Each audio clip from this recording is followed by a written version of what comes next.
Bonjour, bonjour. Mes frères congolais, Balandi Nabiso, Yayoka Baz TV, Obolanda Kabiso, Libanda Mboka, Penakati, la République démocratique du Congo. Pesibino, bonjour, bonsoir, na ba place Bozali. Ba benga Kabiso, pour nous soutenir Biso, Nzamba Sunga Pebino, Abatela Bino. Toyaka, pour nous kolobela Makambu, Yamboka Nabiso, Ndenge Zoleka, c'est la République démocratique du Congo. Boka ya Fachi Beton muko Antombolo. Lelo tokoloba makambo ebele mais soki Nzamba sungi biso na minute tokozala nango tokomeka ko détailler moko pona koyebisa bino qu'est-ce qui se passe en République démocratique du Congo. Le problème que nous avons en République démocratique du Congo est zande motema mabe. Depuis koya ya président Félix Tshisekedi tozana kati ya ko vivre sikoyo makambo ya mabe ebele oyo bandeko na biso oyo bayaka na mboka na bango soki ba étranger bayaka ko siéger na RDC pona ko komisa RDC ezala propriété privée na bango. Mais lorsque le président Félix est venu tomoni mena ke batwana sikoyo ba komi ko silika bazo linga lisusu koye ya président parce que ba intérêt na bango nyonso eza verrouillé. Ba congolais nyonso bozala vigilant pour suivre les informations de notre pays, comment ça se passe. Parce que ce n'est que le Congo, notre pays que nous avons. Nous n'avons pas encore l'autre pays que Toko Kendelelo, Kokende Kovanda avec liberté. Nayebi ke bozo landangai, ba place nyonso bozali. Likambo ya liboso, tozo ya koyebi sabino makambo ya Délice Sanga. Nous ne sommes pas surpris ya komona makambo ezoleka oyo ba déclaration oyo honorable Délice Sanga Eli Akananga aye kosala. Pona koloba ke lelo ya ke kosalie na Martin Fayulu ba ke kosala dynamique ya glissement, c'est-à-dire ba sali front na bango moko boye pona ko combattre le président Félix Balobi bango glissement ezalate na 2023. Mais nous comprenons eloko ezole kezanini batwana bazana kati ya kosala siko force moko boye ke soki lelo recensement eye to bandi ko recenser pour connaître qui est congolais, qui n'est pas congolais, pe nombre de population congolaise eza combien. Bango bako banda makelele parce que déjà mouvement ils a déjà préparé nasa contre le président Félix. Le mouvement qui est préparé par coalition moko ekobimana kombo moko liboso. Coalition wana ekozala Joseph Kabila, ekozala Martin Fayulu, ekozala ba Délice Sanga, ekozala ba Matata Ponyo, baza ebele. Ensemble ya Moïse Katumbi, Joseph Kabila et Martin Fayulu. Batouana bako sangana. Basi ba bandi déjà kobongisa quelque chose. Bandeko, je vous ai toujours posé une question que Mobutu a fait 32 ans au pouvoir. Et soyez comme toi telemelaye. Joseph Kabila qui est venu nous tuer nous les Congolais. À cela 18 ans au pouvoir. Bon mon amour toi 5 élections, mais à l'avenir Joseph le président Félix Tshisekedi 2 ans ya pamba. Batouana ba moni que ba intérêt na bangona ki moyibi ba banda ko yiba. Eza verrouillé. Moyen ba yiba lisusu ezate, bazo tia bango pression par IGF Gilles Alingeta, bazo tia bango pression par le ministre ya finance Nicolas Kazadi, bazo tia bango pression par Marcelin Bilomba. Na politique ya président Félix Batouana nde basiliki siko bazo na kanda mabe. Délice Sanga otoza surpris te pona kosala makambo zo sala. Yebisa peuple congolais vérité, qu'est-ce qui se passe pour que les locaux s'allient à Batouana. Pas depuis longtemps Genève. Nous ne sommes pas surpris. C'est depuis Genève que Délice Sanga qui a lié à Batou FCC. C'est depuis Genève que Délice Sanga qui s'est mis à Martin Fayulu. Tout ça surpris. Et là, Bozo Lukatoyebi Yango. Bozo Lukande, ce qui est élection, c'est limité en 2023. Bo vanda na mesa moko po bozo ya bino par ya kato o bako kabole la bino. mais biso peuple tolobi boy biloko wana bosala ngo na Joseph Kabila tomona ya apporter rien na mboka tomona ba gouvernement coalition Salema ça n'a rien apporté au Congo les lobos na kati ko multiplier ba stratégie na bino au moins que IDPS azala na opposition te pendant 37 ans eza ba biloko IDPS ayebi yango ndenge bosala ka yango déjà tosi toyebi calcul na bino nyonso ndenge bozo sala mais yo Délice Sanga kende lelo kende postuler lisusu na Kananga. Je te rappelle en 2018 quand tu étais parti pour la campagne na Kananga. Délice Sanga dit la vérité au peuple congolais. Ba pesa ka condition nini na Kananga. Ba yebisaka yo na yo na Claude Mabaya. Bokitaka na nini na Kananga ba pesa ka bino condition te awo boyebisa biso vérité avant bokita na avion. Boye ko soutenir nani. Na poche na bino bozaki na agenda caché. Boyaki pona ko soutenir Martin Fayulu. Mais tant que peuple congolais a télémela kabino na Kananga na Kasai boko kaka kotanga komba Martin Fayulu te bo changer ka pona ko salela président Félix campagne.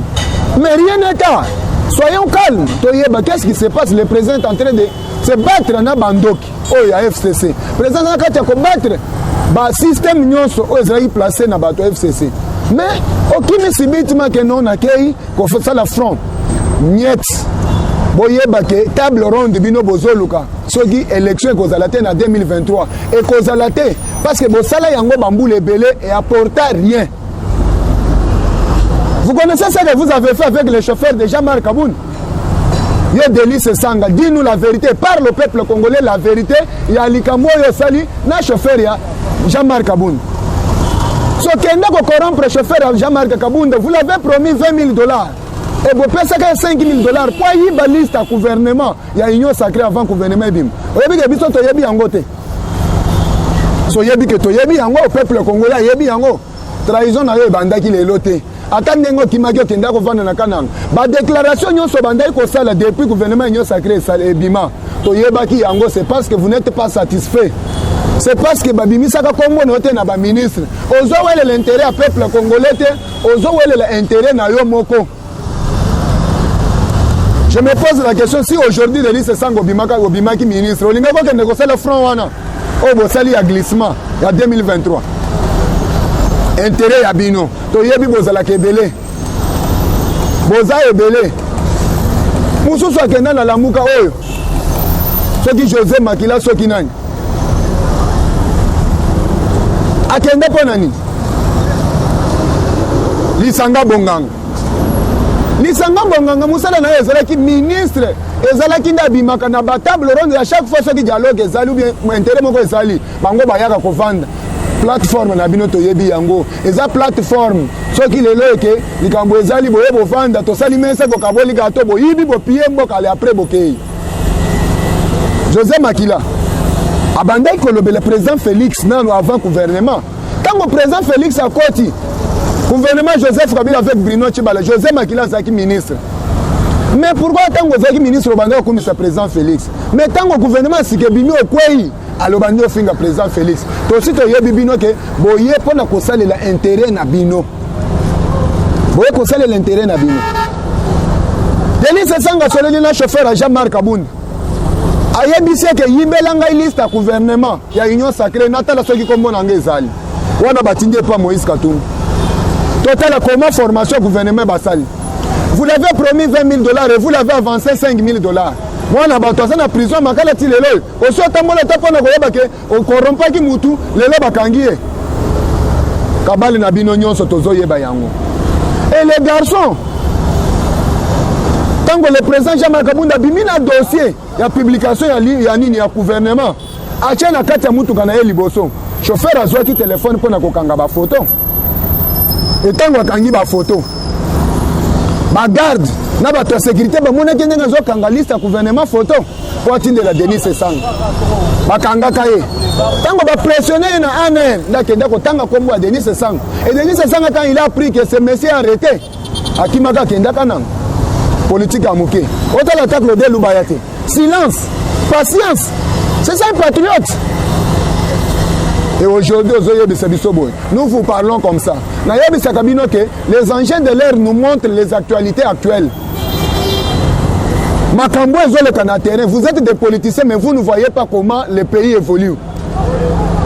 Le président Félix a élevé. Élévation président Félix Elingi Kolakisa yeke, il est venu juste pour na kozongisa makambo na nzela. Oh bino bozole bawana bokoza boza distrait. Nous sommes en train de préparer les élections parce que vous attendez na table ronde pour te vendre na bino. Mais nous le peuple congolais et l'IDPS, nous allons préparer l'élection en 2023. Bokoza la boza distrait boyebite que biso chaque jour nous multiplions des réunions comment battre les élections en 2023. Et bino bozo kende ko multiplier pe ba réunion pour na kosa la table ronde que lorsqu'il y aura glissement en 2023 boko vanda na mesa pour ba kabolela bino gâteau. Ndoto ya baba. Ndoto ya baba. Vision président Félix ezali boso. Peuple ali malam, peuple se retrouver ndenge lelo ba ko ici soso na terrain na Thompson, bato bando so bango déjà na 2500 carton $10. Vous êtes distrait déjà depuis hier mardi. Déjà dans ma marché balança qui déjà opération Kosoba basoso na Thompson. Ce qui botali bato baza mutema malam basali déjà ba vidéo na terrain pour na koyeba se bato le peuple congolais ne soyez pas distrait biloko déjà c'est quoi. Nous avons de plus de 70 000 tonnes. Oh le biloko yé ya coller vivre frais. C'est que ça l'affrontement ce qu'on a gouvernement nous allons voir qui va battre l'autre. Distraction. Vous attendez à quoi? Vous attendez à quoi? Parlez-nous. Oui, mais c'est biso. Ok, c'est le front. Il y a un glissement en 2023 de l'ICE Sang. Mais on va distraire. Nous, les DPS, nous sommes en train de préparer les élections il y a 2023 pour nous combattre en haut. Donc, il y a bien, bino bosale la peuple congolais, bino musale na bino ezala ka pona intérêt. Lisanga bonganga na uto yebisa bino lisanga bonganga. Akumisa ka président Félix lorsque le président est venu. Na gouvernement ya Tibala. Mais tant qu'on lisanga bonganga kwa ya bimi ministre te akimaka bando finga président. Nyonso wana nini intérêt na ya monanité. Et le ceux qui les délices sans ce que bimaka ministre linga ko sala ke okendo sala front commun ceux qui en ont glissement en 2023. Ne soyez pas distraits, nous les DPS nous préparons les élections. Le président Félix est venu, je vous ai toujours posé une question. On est en train de lever le président Félix d'Ambara Nyonso. Et d'ici février, il sera président à SADC. Actuellement, il est président de l'Union africaine. Quand vous avez pensé à un coup de chapeau, vous ne voyez pas pour rentrer dans l'histoire de Mobutu. Attention, lorsque vous êtes élevé dans le niveau Afrique, puis dans le niveau monde, ça sera difficile de combattre Moutouana. Ça sera difficile. Mbokezela qui pillé par Bamatata Pogno. Mbokezela qui pillé par Bakatumbi. Je vous ai toujours posé une question, que les avions de Moïse Katumbi, TP Mazembe et Kenda Wapi, ce sont des avions qui vont faciliter Moïse Katumbi pour Bimisaka Iranium. Mazembe a voyagé à Kei, à Memi Batu.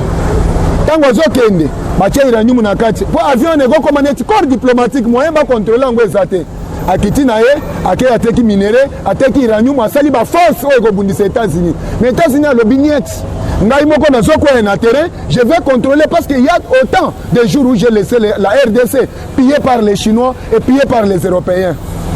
Ne soyez pas surpris, ceux qui m'ont dit Makambu ya Mabé Belé et Bimi na Europe contre le président Félix parce que l'intérêt na Bangoué sous na RDC. Le peuple congolais, je suis en train de vous effrayer l'esprit. Ne soyez pas surpris, Ezana Kabal Moko Ezana Katia Kolekanase. Moïse Katumbi a doté des chaînes internationales. À chaque mois, ils vont commencer à payer $40 000. Bakobimisa émission Mokoboy. Émission Anakomo Nangoezanine. Émission Komo Nangoeza. Qu'est-ce que le président Félix a fait? Et le peuple congolais va répondre rien. Moïse Katumbi na yebi gendenge biso tokota kana bakabal ba place tokota pona ko zoba information. Vous allez changer. Okopesa Congo émission na mususu. Mais yo okoresir na RDC au moins ce que oza congolais.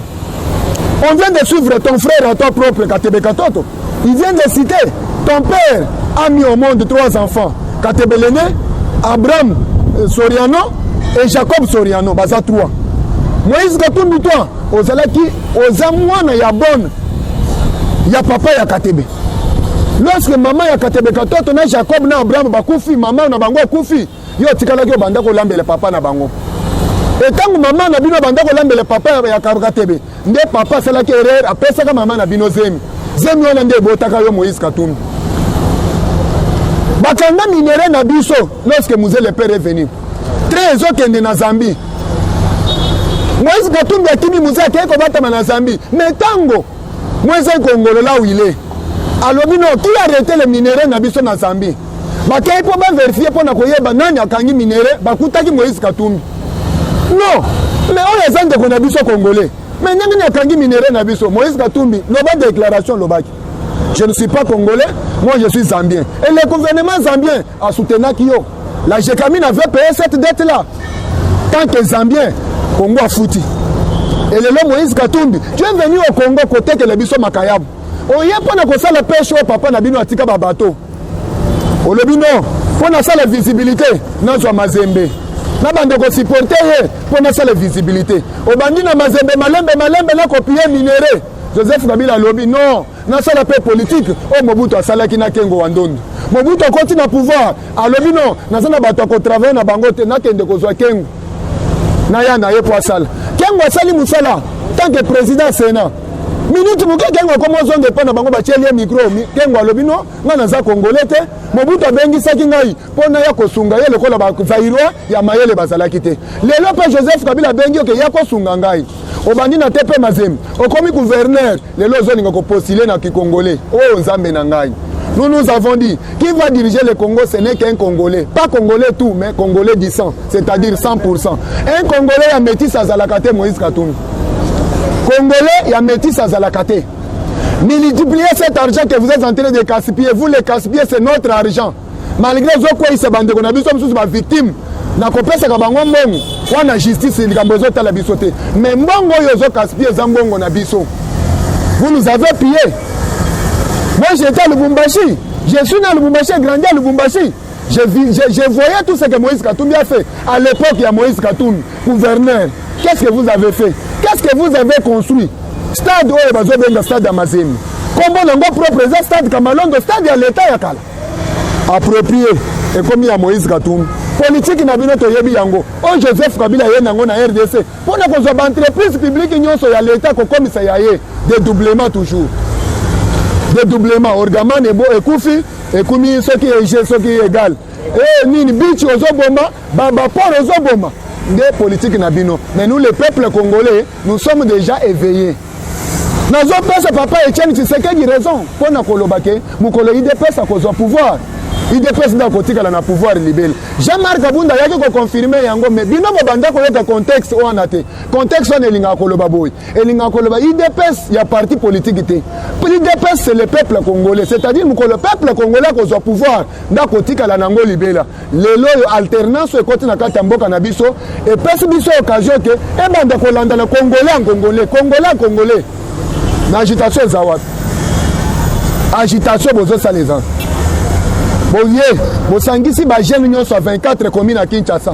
Botindi mbongo tango ekweya kibiso tozaki pe wana tomonaki.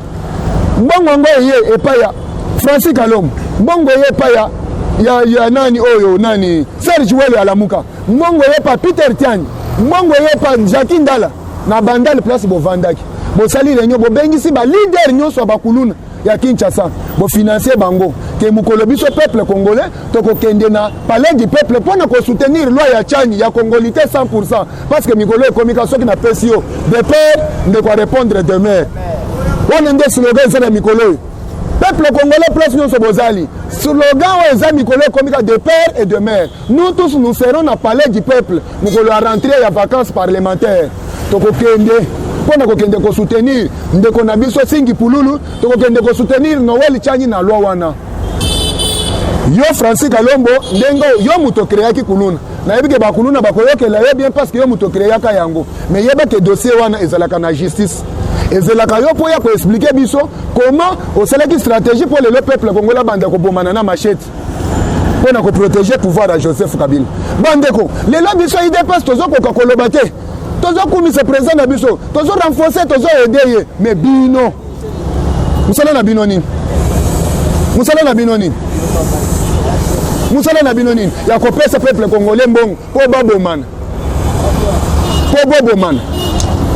toko bomana pete to sito fongwami to sito yebi makambu o ezoleka na kati ya mboka bandeko je suis venu pour vous expliquer qu'est-ce qui se passe na justice na Matata Ponyo to landaki yango Matata Ponyo azaki na Guinée tant que conseiller Alpha Gondé Matata Ponyo alobi non lokola balobi nga na yibi mbongo abokanga Lonzo ngai nazozonga RDC pona kosala affrontement na justice pona ko prouver justice et ngai avant Matata Ponyo akende justice na pesa ke conseil moko kosala erreur o Vital Kamerhe asalaki te.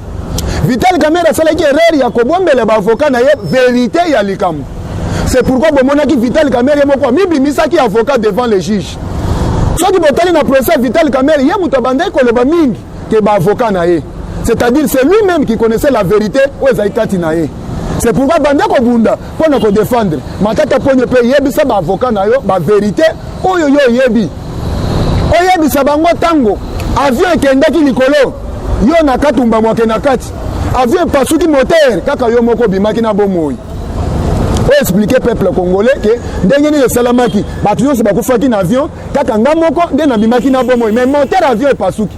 Katumba mwake akufi Matata Ponyo bimina bomoi. C'est que yo kokufa te. Yo okokufa te. Yo peuple congolais za na posa na yo pozongisa mbongo ya leta oyo pillé. Lelo zoloba anzambe na ngai mutu oyo bapesi poison ye moko azosenga ke peuple congolais nazui na uti ozo poison bachelinga poison bo sambelela ngai peuple congolais oyo monisi passe na ba macro économique na ba terme belé na ba réunion stratégique biso peuple congolais tozoloba boy tozo sambelelo nzamba peso ka bomoi pour mona moyen ko répondre na justice pe ozo bela te to yebi pourquoi osengi ke ozo bela. Voyage ya président Félix na Guinée de compliqué yo que le lobby Michel Kambouya que Ozobel. Tu avais tout préparé dans une seconde na Guinée que allo belayo a aidé yo a plaidé par président batika ba dossier nyonso pour ya ko postuler na 2023. Mais Matata Ponyo tu n'es pas congolais? Oza congolais te. Na époque ya Zaïre Matata Ponyo tu étais venu ici net représentant ya ba étudiant ougandais aou. Et le long Matata Ponyo qui était venu comme un Ougandais, aujourd'hui Matata Ponyo s'est retrouvé premier ministre. Oko prié Temboka. Oko Yibamboka Tendenge Tokomi le long. Et lorsque le président Félix se dirige, bino nde batu bozo senga élection. Pona nini parce que ba intérêt na bino ezate. Bloqué, verrouillé partout. Tozana bino boko sambwa. Boko sambwa awo tozana bino. Ali Baba et les 40 voleurs. Tosi to sali photo mobimba ya baba na bino likolo na mandef auto mela jamba na bino likopa ba miyibi toza na bino. Depuis quand Joseph Kabila est docteur, le peuple congolais, je suis venu pour vous expliquer les choses qui se passent entre Joseph Kabila na voyage na ya Afrique du Sud. Joseph Kabila ba bengi saki en Afrique du Sud pona ko kende ko pesa mutu ya banda ko défendre thèse na ye na makambo ya conflit en Afrique. Comme il est ancien président, c'est pourquoi il a fait invitation. Joseph Kabila n'a défendu. N'a pas défendu. À quoi défendre na monokonine. Oh, biso na bino tozaki na bino na Kinshasa. Oh, biso na bino tozaki na bino na Congo. Joseph Kabila. Alobela biso français mokonine. Mokone tosenga apsala discours tosenga bis. Ayebisa ka biso nini. Boza la l'aise babis a transfert zo ebele. C'est loko ayebisa ka biso. Et le loyo batwana basali likopa. Ensemble, il y a Moïse Katumbi. Il n'est pas congolais. Joseph Kabila, qui n'est pas congolais, au Parlement européen. Un député nous prouve pour nous dire que comme Mouzé le père est mort, allez-y vite dans Rwanda pour prendre un jeune Rwandais. Tant qu'il y en a un RDC pour te manipuler bien. C'était Joseph Kabila, ce jeune-là. Deuxième personne. Et troisième personne aujourd'hui, Martin Fayoul, qui n'est pas connu de sa famille.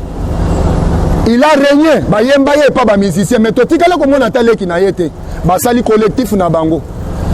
Naïna le bakaboui. Opposition pour réussir na RDC, il faut la Congolais, dengue papa Tshisekedi Azalaki. Soit que les Congolais, mais ils ont utilisé les Congolais simanayo, bako banda kolia yo kambongo. Et là, ils ont ça le peuple congolais, le lopo balanda bino. Et ça système na bino bosala qui pour peuple congolais, abanda ko envier soso. Système où vous savez pour peuple congolais, abandé Kwanzia Thompson. Mais président Félix, Bolanda Kilobi, secrétaire d'État américain. On vient de débourser 1,6 milliard pour accompagner le ministre de l'économie, pour stabiliser la vision du ministre de l'économie. C'est que Tokolia Tokosepela. Et là, nous avons fait un français. Le président Félix a eu un vaccin à Bino. Mais Tokosanga Bino vaccin au Koya. Oh, vaccin Tokosanga Bino vaccin. Tant que le peuple congolais a connu à Kosepela, comme un mineur, pour que ça le vaccin à obésité. yango na totie bino en garde bozala bo bande ko se préparer pour na ko sala le biso vaccin ya obésité mais botika président Félix asala nanu musala akota nanu il est en train de construire une fondation qui est durable.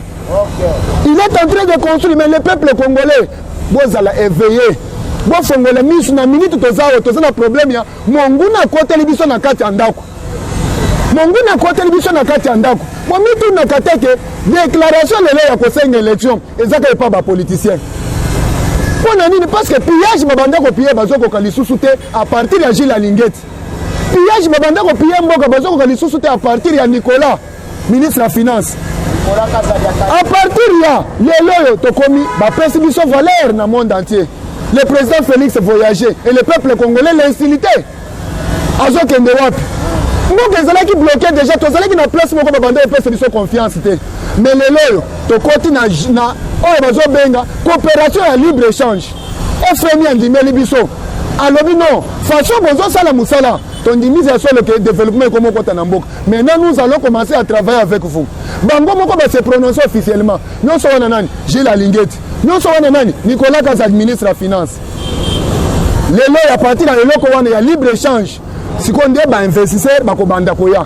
Investisseur mon côté akoya na mboka oyo FMI akopéraka na ngote. FMI ezalaka nini? FMI ezalaka neti partenaire. Et pas na biso na ko pesa bino exemple. Awa toza na banque centrale. Banque mon côté privé ekoya na RDC kotonga pe ko banda ko sala musala sans kotika caution na banque centrale. Ezalaka nini pona ko sécuriser mbongo ya ba originaire. Lelo PFMI a se porter garant pona ko sala simana biso siko ba investir ba ko banda ko ya. Tango ba ko ba lobia bato baza soutenu par FMI. Biso pe to investir. Pourquoi? Parce que ba ko sala la garantie ya FMI. France lelo ndenge bozo mona zo développer ça pona FMI. Afrique de l'Ouest tout entière. Et ça FMI.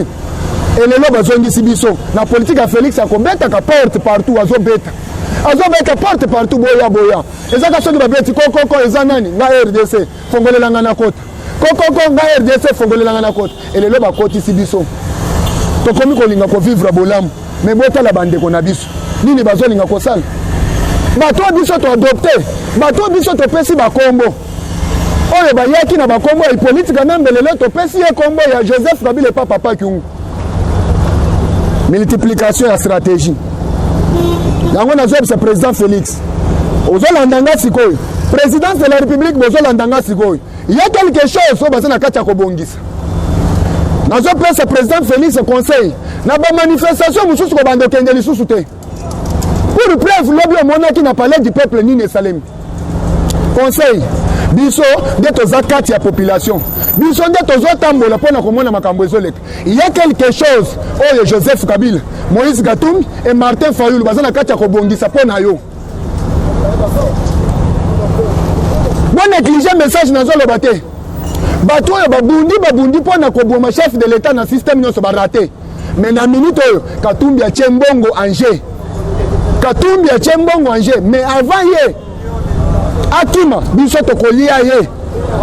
Biso tokolia Katumbi. Tokolia ndenge nini? Justice na biso nde kolia ye. Justice na biso Katumbi akozala na selemba wawa. Pobimisi mbongo toyebi bien ke mbongo ebimi. Ya ko mobiliser bakuluna. Mais biso déjà toza na information, tango tozo pesa message za pour peuple congolais yeba déjà que mukole tokozala na palais du peuple, tokozala deux camps. Deux camps ya bakuluna na camp ya peuple congolais. Tokoyeba maintenant bakuluna na peuple congolais. Banani bakosala revanche. Pona mboka na biso. O biso tondimeli bino boya. Lelo bokomo bundisa biso. Asila soni. Lelo bokomo bundisa biso bakola mboka. Non. Ngai, il faut mbeza, ngai nazo senga président Félix. Soki eza penza pona lelo to banda ko sambela papa Tshisekedi, il faut to banda ko sambela ye. Parce que makambu nyoso lobaka lelo zo ko kesamba. Papa Tshisekedi nous avait bien dit que mukolo IDP ça cause pouvoir lisa c'est kolelate. Mais le peuple congolais baza distrait na message wana. Papa Tshisekedi a misaka biso que mukolo IDP ça cause pouvoir ekotika la libela IDP. Lelo yango. IDP c'est le peuple congolais. Après président Félix encore kaka congolais mususu. Biso to boy bosi bo piye mboka matata ponya kei ko coopérer asolini na président Alpha Gonde ayebisi que président plaider pona ngai balongolela ngai basanction na bamakambo naza nango na RDC bazolobake na yibi nakopostile na 2023 lakisanga mpe banzela oyo ngai nakosala mpo ngai napostile nazwa pouvoir okozwa baintérêt ebele basigna. Et lorsque le président Félix avant voyager pour kende Guinée matata mpo nyasengaki audience et pas président Félix sunga ngai tokutana ezalaki mpo kende koavekile ye mpo makambo président kende solo na Guinée eyebana te. Président boyaki audience wana akei Guinée à faire voir Alpha Gondé tala mutozo lobela boye.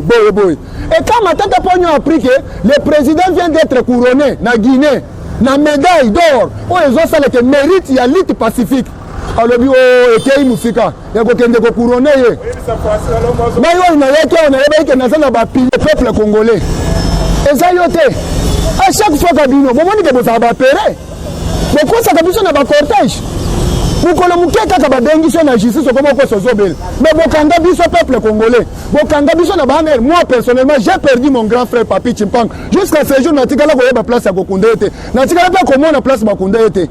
Mais yo matata pour les babengi na jozo kosa non kende peut répondre oyoka pe ndenge biso peuple congolais to banda koyoka le peuple congolais va fongola misu to mona ki na bino passe ebele na Joseph Kabila to banda ki soki to proclamer marche pour na ko s'opposer pour na makambo Joseph abanda ko benga ba militaire rwandais abanda ko benga ba militaire rugandais abanda ko benga ba pays ebele soki ba yawo balati tenir à la police policier azoboma yo sans mawa bobosani ke tobanda kokola na bino babanda koyebisa biso ke na Rwanda balelaka ngombe ke mutu eloko ni ekosala ke Rwanda boma yo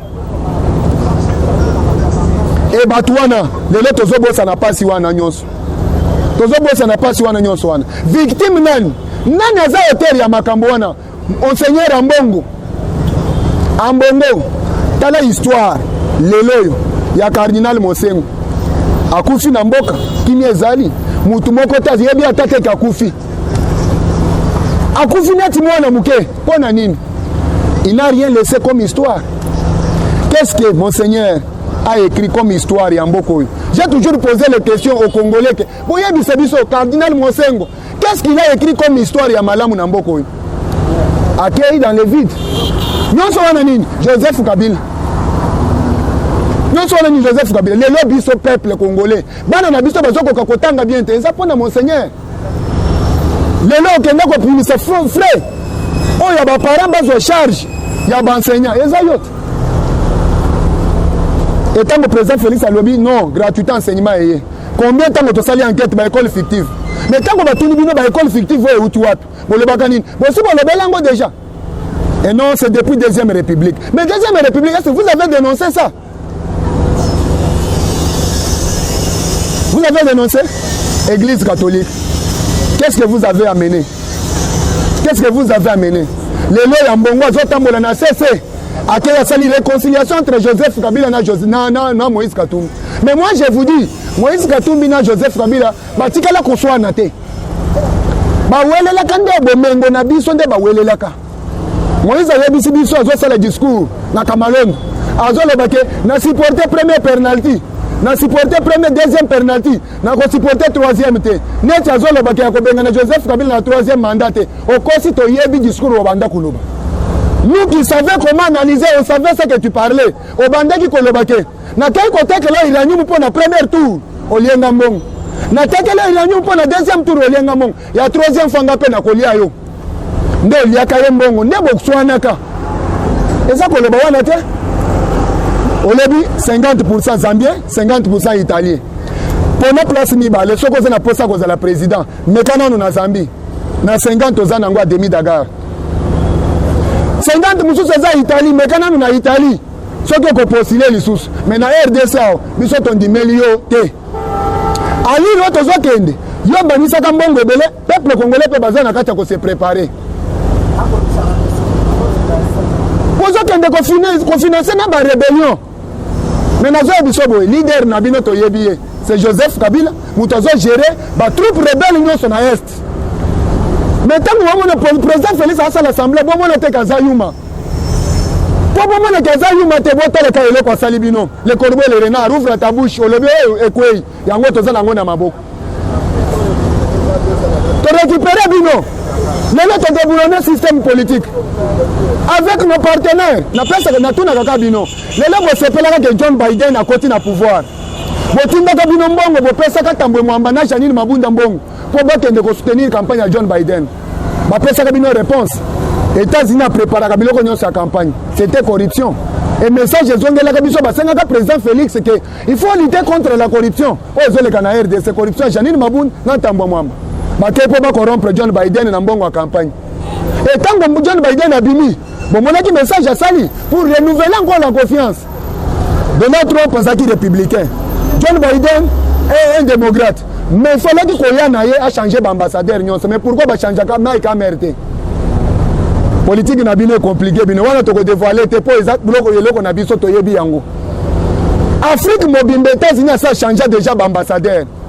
Oh, bah, c'est là qui est républicain comme Donald Trump. Mais pourquoi on change comme Mike Amerte dans RDC? Boko yeba. Boko tout n'angulu. Ngulu ko tout n'a pas même. Et même qu'on répondre mais. Dans le bolélité. Politique eza makasi. Blocage. Place ni boko kende ko sala la diplomatie. Place ni boko sala la diplomatie. Boko mo kende ko créer front et glissement. Mais nous, IDPS, nous sommes en train de nous préparer pour les élections en 2023. Mais il y a quelque chose qui s'est passé aux États-Unis. Et lorsque le président Félix était parti aux États-Unis, il y a 24 coups de canon significatifs. 24 coups de canon, ils ont une signification. Nous avons la prestation serment au président Félix à Kinshasa. Il y a 5 coups de canon. Ils ont signifié 5 ans à pouvoir. Et aux États-Unis, on lui a donné 24 coups de canon qui signifient 24 ans à pouvoir. Bokolela. Et lorsqu'on faisait ça, Paul Kagame a Salakiwana, Abanda Kotala. Et à mon bien que non, il y a solo pouvoir en Afrique, Babotolinga va passer président Félix. Et le lendemain, le président Félix est devenu président de l'Union africaine. Et dans les jours à venir, d'ici février, président qu'on poste Moussoussou, il y a président Sadek. Élévation. Besoin de l'histoire à Mobutu. C'était toujours comme ça. Mais Mobutu avait combien d'années? Bokolela. Tozana bino ao. Président Félix Azao. Azaya Nzambe loko kolonge la bino ezapo adima. Kolonge la balien. O Mobutu asala na Israël. Kondimele ko pesa mboka na maboko Nzambe lelo ndezo longi saye. Sécurité président ezaka ya basoda te sécurité président Félix Mukontombo les appels ya basoda na ya Nzambe. Na peuple congolais tout entier. Lisu likolo ya lisu. O ya biso Nzamba pesi biso tokotika yete. Bosala ba ventile bozo sala mengonge kobeta. Peuple zana kata komatsa kanda muke. Peuple zana kata komatsa kanda muke. Nous on savait des fois qu'il y aura un monde d'ordre. Otokokote le bino. Mais avec démocratie, il y a président Félix. Totikali tozolandela ye. Tokotala oya komekali sosu ko étouffer. Tokobanda kote le bino na bandako. Bino ba message o bino bozo pesa biso parti au pouvoir tozo supporter yango. Mais bokanise qu'à l'époque à Joseph Kabila. Ce que Salindenge nazo sala émission na jeune à FCC. Ou attaquer Joseph Kabila makasi. Okotambola te bakokanga yo. Mais tout le monde va commencer la déclaration à la télévision. Pour nous finir président Félix, les députés vont traiter de tous les noms. Mais malheureusement, dictionnaire, il y a Benjir, il y a Martin Fayou, et aussi là. Benjir, nous se signe. Malheureusement, dictionnaire, il y a Martin Fayou, il y a Benjir. Or, Benjir, on est bandé au Outaouap. Ils ont coopéré dans le FCC. Ils ont bloqué les boys. Ils ont bandé au fin des boys pour tout quitter ça. Mais moi, je suis avec politique, on a vu que bande ko sa na sans été, on a vu que bozo le bozo finga biso tilelo. Bozo ko kate. Politique à flèche. Yo ko landa flèche. Soko za makasi landa flèche soko za fizé. Tozana bino. Martin Fayoul. Tozana vidéo moko yo sengaki. Basala audit na gestion ya Katanga lorsque Moïse Katumbi a été gouverneur. Les lorsque sali alliance na Moïse Katumbi. Ceux qui va interpeller Moïse Katumbi ko yebisa biso nini? Basango. Bakangi Vital Kamerhe bo sali déclaration. Ce n'est que le début avec Vital Kamerhe, nous voulons voir tout le monde. Oh ba Piembo. Et aujourd'hui ba comme attaquer ba tumusu nati ba matata ponyo, bo comment le président Félix a écarté ba candidat en 2023. Parmi tous ces mondes là, qui est congolais? Monseigneur Ambongo, Longola Soutane, 2023 postulé, peuple congolais à Kozala Simanayo. On a soutenir Moïse Katumbi. Monseigneur Ambongo, Longola Soutani, postulé en 2023, au lieu de soutenir Joseph Kabila. Les gens qui ont la Kisabisonini. Aux gens qui ont la Kisabisonini. Message à un Namunokonayo, un Congolais. Autant la tête Jean-Pierre Mbembate. Bokoyo Kasoni. Toza awa, les lotis Mokolo Jésus-Christ Akoya. Il le bon de faire la cabine Mabé. Et quand la cabine Pota. Dans un développé ce gouvernement, il y a ça, le Condé Conseil. Tribulance Moko et Koya Liboso ya Makasi. Vous se préparer dans l'agriculture et l'élevage. Parce que de toute façon, malade, ils ont attaqué Bisso à chaque fois. Et quoi, il y a Bisso tribulance, Moussous, il y a que Batouba et Kokou Fanzal. Vous investir dans l'agriculture et l'élevage. Pour tout le monde, il y a une réserve. Et belé et Kosunga Bisso, ce qui est tribulance, on est. Oh, ils ont la troisième vague. Ils ont, malgré ils ont tenté pour déstabiliser l'économie na Bisso. Mais bon, c'est préparé pour l'agriculture et l'élevage. Biloko wana mi balende déstabiliser Kamboka. Biloko wana mi balende kopesa mandat président Félix qui azala. Bato babetele maboko. Peuple congolais n'a pas ça kolia. Peuple congolais n'a pas ça ko se réjouir. Nous avons été traités pour un pays riche mais le peuple pauvre. Appauvri par Joseph Kabila. Appauvri par Mobutu. Appauvri par les Rwandais. Tina armée na biso infiltré. James Kabare, chef d'état-major na RDC, ministre de la défense na Rwanda. Yebisanga FARDC na biso linga sala nini. Communication yo se zole ka Rwanda Zoland. Tolinga to sala nini. Le président Félix a dit alongo le système nyo so wana. Ta l'agitation. Mais nous les peuples congolais nous allons faire quoi? Je vous ai toujours dit que nous avons un problème au Congo. Nous avons un Congolais au sommet de l'État et les étrangers bazo bundise na kati anda kunaye. Nous les Congolais nous allons faire quoi? Point d'interrogation à chaque Congolais. Éveil patriotique. Bon Fongola Misu. Depuis Makambo Bitumbe Banda pour le rebondisseur président, Oye Leki. Peuple Tubazo Bundissa wana peuple congolais te. Ba étranger, Oye basala ki basaki na kati ya politique. Et peuple congolais pe bozo ko na mbeba wana. Pe bozo ko na makambo wana pona kozala manipuler, pona ko contredire votre frère. Yango nazo pesa un opposant sud-africain.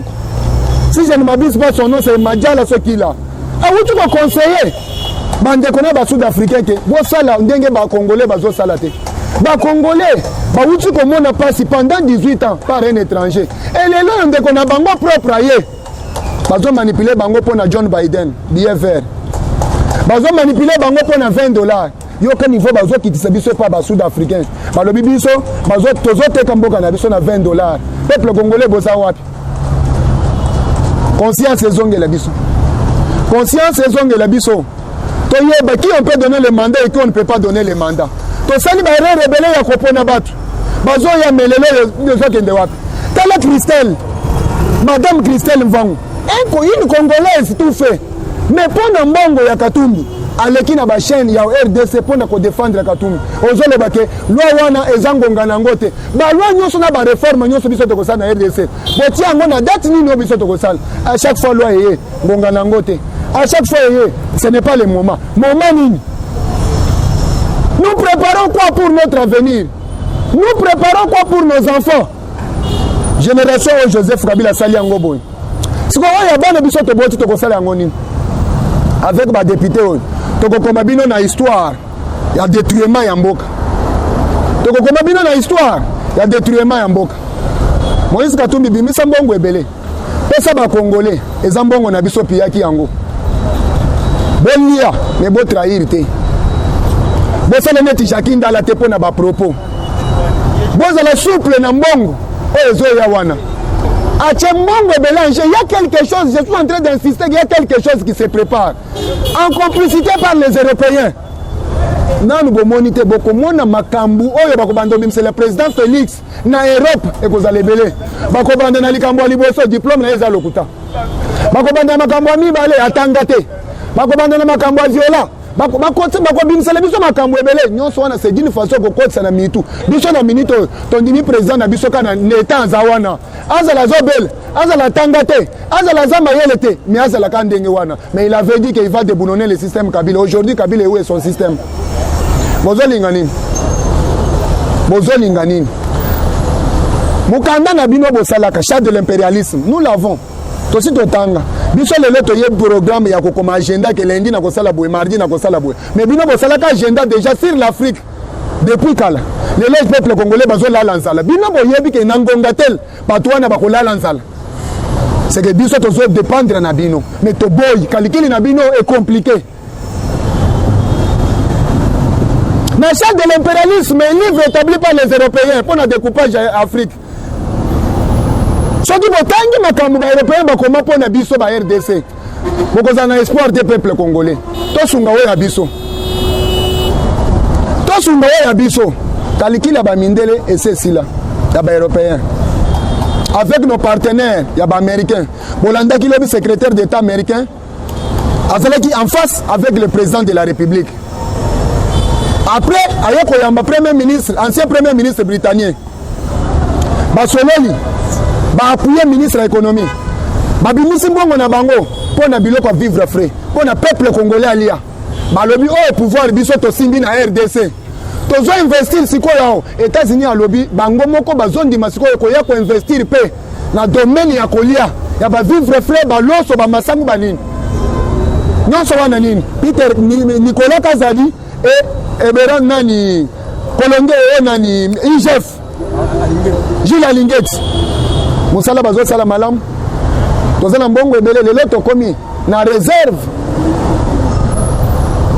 lelo tokomi na réserve d'échange il y a 3 milliards de dollars dans 2 mois de 650 millions de dollars où ezaki réserve d'échange à 3 milliards pourquoi mettre le temps mutona maboko te et tant que vous avez bateau bazo sala musala wana bino na cesse bozo mbongo 10 000 20 000 francs 50 000 francs bo finga kaye burugumestre la commune à Kalam makambozo sala toza au courant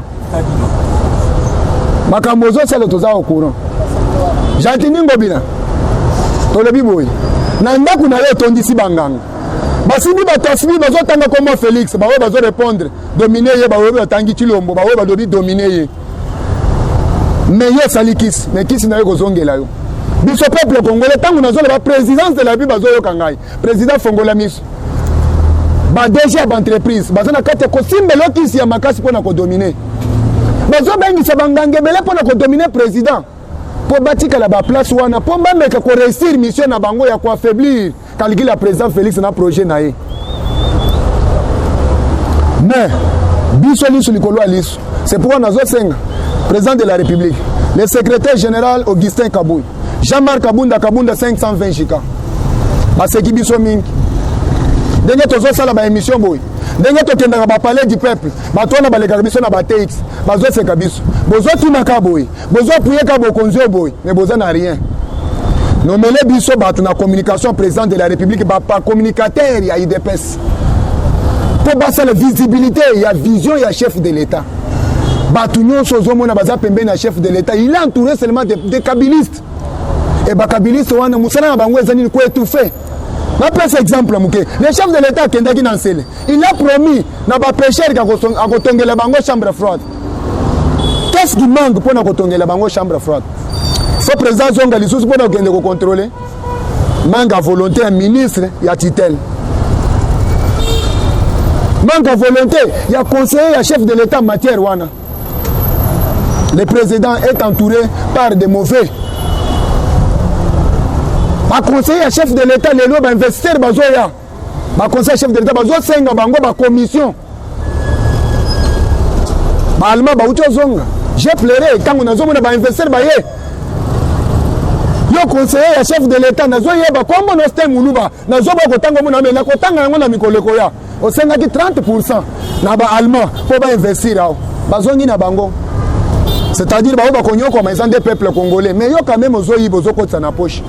Mais peuple congolais a zonyo comme président mais quand tu as le cabinet na yo obandaki bien na audit mais souka pe na kosoko la cabinet batu bazama be belé bazo aider yote nommé ba général Neville nommé ba JC nommé ba Yokason nommé ba Chole nommé ngope na kanda na désordre pour bato ba s'équiper biso mingi bazo se kabiso ti lelo to comme ozo kene na nzeba komo la kiso musapi si bataille au-delà na réunion bandal on a ko banda ko boma biso ba communicateur balobi après liwa ya Kajombo tozo banda na ba communicateur balobaka makasi on faut que bande ko boma bango. Nous sommes là. Hier je vous ai dit que nous sommes là, nous sommes prêts à mourir. Bande ko bakufa belé, lelo Joseph Kabila kende za pona force spirituelle là ba bakufaka. Et aujourd'hui si vous me tuez na kufi, na ko kende pas ko renforcer force. Ya ba Rossi Kalom, Bouken, na kende ko renforcer force. Ya ba Floribert Chebeya, ba Thérèse Kampangala. Venez me tuer, mon numéro est là, plus 243 85 060 32 38. 085 060 32 38. J'attends, nayebi ke bobenga ka bawe bazo grimacer ba grimasaka. Mais boko sala rien. Boko sala rien, mutu moko ta kotika la na mokini. O tozo sala tozo délivrer avenir ya bana na biso. O tozo sala tozo sokola nzela pona bana na biso. Bo sala likopa na bino boya ko boma ba congolais, boya ko boma biso ba communicateur ndenge bobongis. Mais la Bible nous dit, nyonso za dévoiler za paix sans effet. Nyonso za dévoiler za paix sans effet. Pona mboka na biso Moïse Katumbi akomo tinda na mbongo po baba ndeko boma biso mais Moïse Katumbi azobosa na kavanda ki na kasumbalesa na frontière liti ya IDPS so accompagner président Félix alobi non ngai moko na parti politique na ngai na peuple congolais de ba accompagner ngai mais na kati ya liti wana yo Moïse ko profiter nango zonga na Kinshasa après avoir traité pour un Italien par Lambert Mende Joseph Kabila. Après avoir traité à partir de Joseph Kabila comme un Jida, mais Moïse Katumbi ozongi na Kinshasa grâce à IDPS au commune à Kinshasa politique Yanguma na meme nguma zolek meme zolek nguma kwa ina libulu nguma leki meme zobelela alobi meme na biso yaka na kwa ina kati libulu bimisangai ntabaya talibu amoni nguma na sa libulu nguma ye bakosala nini alobi yo tele bakandingo ntaba tele mika bonzete kweye lintaba nguma matimbangu akomosenga ntaba nazana nzala ntamba tuni nzala nini alobi nazana posa kolia yo Moïse Katumbi na kati ya libulu Félix Tshisekedi likolo abendi yo lelo komolinga kolia ye okokokate j'ai toujours dit pour la opposition simba na kati ya mboka il faut au moins un Congolais azala opposant mais le kole bino nyonso trois boza ba étranger bosangani basangisi bino par monseigneur Fridola Mbongo pour bon combattre président Félix boko ekosimba te peuple congolais aza vigilant église catholique lelo a perdre crédibilité à 80% basé sur la crédibilité te pona nini politique ambongo de po akota conflit na église catholique ezebele ma akoka kosilisa te s'intégrer kana politique longola sultani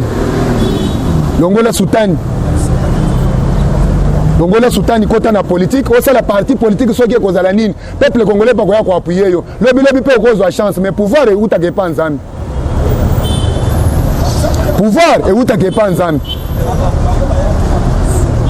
makambu ya koloba eza ebele mingi soki tolingi toloba c'est que tokozwa journée mobimba mais pona lelo nazo ebisaka peuple congolais en conclusion éveil patriotique la conscience lisu likolo a lisu pona ko contrôler monguna a côté biso na kati ya ndako tozala na défense ya pouvoir na biso poto yeba ko batela yango ki après Félix to pesa mutu mususu akozala congolais soki to salika erreur ya ki après Félix kombo moko boye ya rori ebimi lisusu tokozonga na bino na pasi ya makasi Olive Lembe kuta koloba te fondele azotambola na ba vivre frais ba biloko kokaba mais mukolo bozaki na mobali na pouvoir oyebaka ko pasa ngo te pona nini lelo ko mosala campagne ya lokuta toza na bino tozo récupérer mbonga na biso oyo bopiyaki ata na ndenge bozana kata kokaba muke wana pona lelo na suki awa bino Moïse Katumbi bino ba Martin Fayulu bino ba tunyonso oyo bozobunisa président Félix na kombo na Yesu makile tumba bino yo matata ponyo mibongisa pona kokende na justice toza na yo posa